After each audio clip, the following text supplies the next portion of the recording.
Experience is a comb which nature gives to men when they are bald. How I can relate to this Eastern proverb in my move to France. There are 3 things that I wish I had done differently in making the move abroad. And in this video, I'm going to share exactly what those are.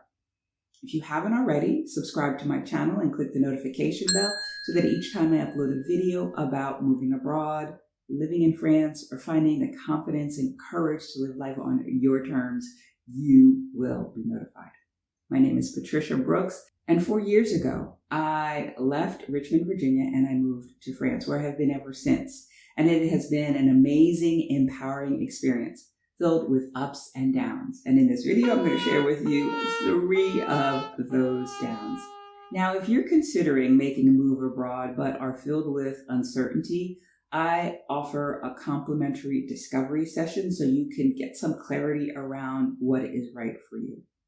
So now let's just dig in to number 1. Had I to do it all over again, I would have shipped my belongings in the first year. When I was planning my move abroad, my thought was I was just going to get rid of everything that I owned and come to France without shipping anything. And I think that might have been a little naive because I got rid of most of my stuff, but there was just some sentimental things that I had difficulty parting with and that I later shipped in my second year. I put them in storage for not 1, but 2 years. I told myself 1 year, but it bled into 2 years. And then in that second year, I realized that those things had a deeper meaning to me. And I wanted to be able to share those things with somebody I might meet here in France. And so I decided I was going to ship. Well, so not only did it cost me the shipping cost, which far outweighed what the value of these items was, but I had to pay import taxes because if you ship your belongings after your first year living in France, that is the rule. And so I did, and I bit the bullet, and I did, and that's water under the bridge, and I'm happy I did. But had I to do it all over again, I would have shipped in my first year.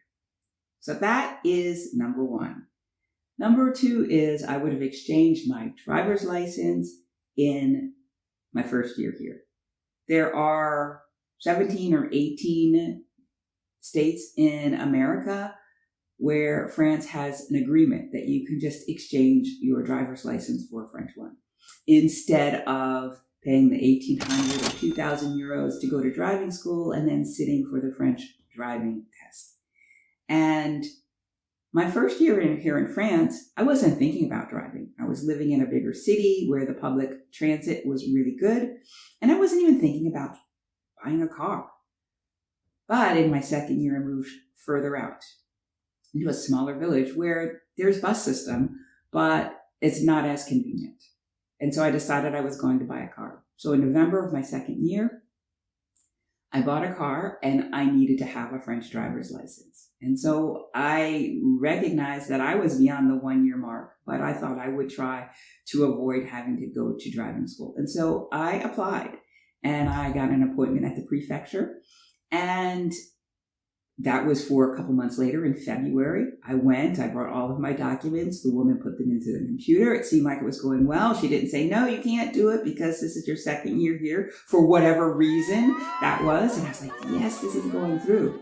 The only problem was I was headed back to the United States and would not be able to leave my my Virginia driver's license with her. And I told her that.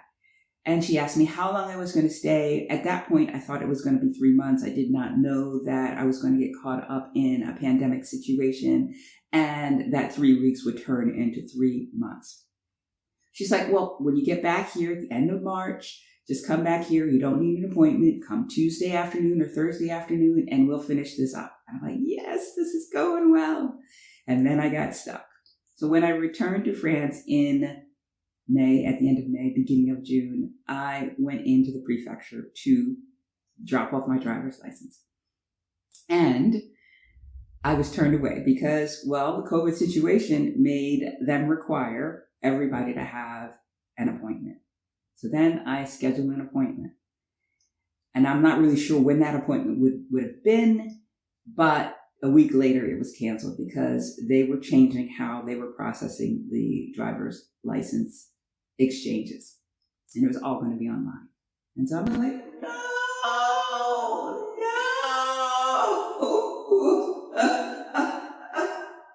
I was so close.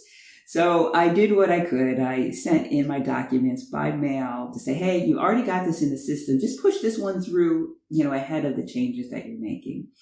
They sent my paperwork back real quick, saying, no, there's a new process, August 4th. You need to, go online and do it. I was like, oh. So I sweated because I thought I was going to have to go to driving school and take the French exam.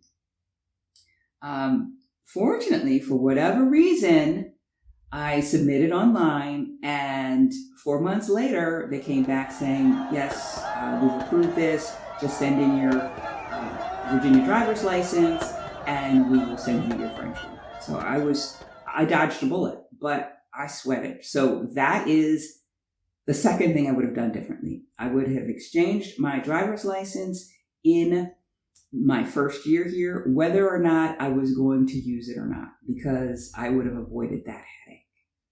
Now, when you move abroad, are you thinking about driving there, or does that scare you? Let me know in the comments below. Finally, the third thing that I would have done differently is I would have not only gotten my medical records, which I did have. I got my file from about early 2000s. That was about this thick, and I scanned all of that. So I have all of that. But I would have gotten the images associated with them. I had mammograms in the past, but those weren't attached to my medical records. And so I did not have those images. And earlier this year, I went in for a mammogram, and the doctor did not have anything to compare it to. And so he was quite alarmed by the calcification that were in my breasts. And he wasn't sure what to do. And he asked me if I had these images. And I'm like, no, but I have these medical records to write up of it. And he's like, yeah, that's all fine and well, but we need to visually compare what was in those mammograms. So I didn't have those to show. He seemed a little bit stressed about, my situation, which caused me to be stressed about my situation. And that's not a good place to be. So I would have gotten my images along with my medical records before I moved to France. Now in the summer, I did go back and was able to get my images from one of the imaging centers I went to. The last imaging center I went to, they went out of business because they got shut down. They lost their license. And this was a year before I had requested my images. So the letter I sent requesting those images was returned undeliverable. So I have all of my images except the very last one. So it's a lesson learned, and hopefully this is something that will help you as you plan your move abroad. Now, I do offer a program called the Carefree Expat Incubator Program. It's a group coaching and mentoring program where I help women who are planning a move abroad think through some of these things and build confidence before they make the move abroad, as well as after they make the move abroad. And so if this sounds like something you would like to learn more about, then click the link in the description below so we can have a conversation and I can share more about that with you. So if you found this video helpful, be sure to give it a thumbs up, and I will see you again next time. Bye for now.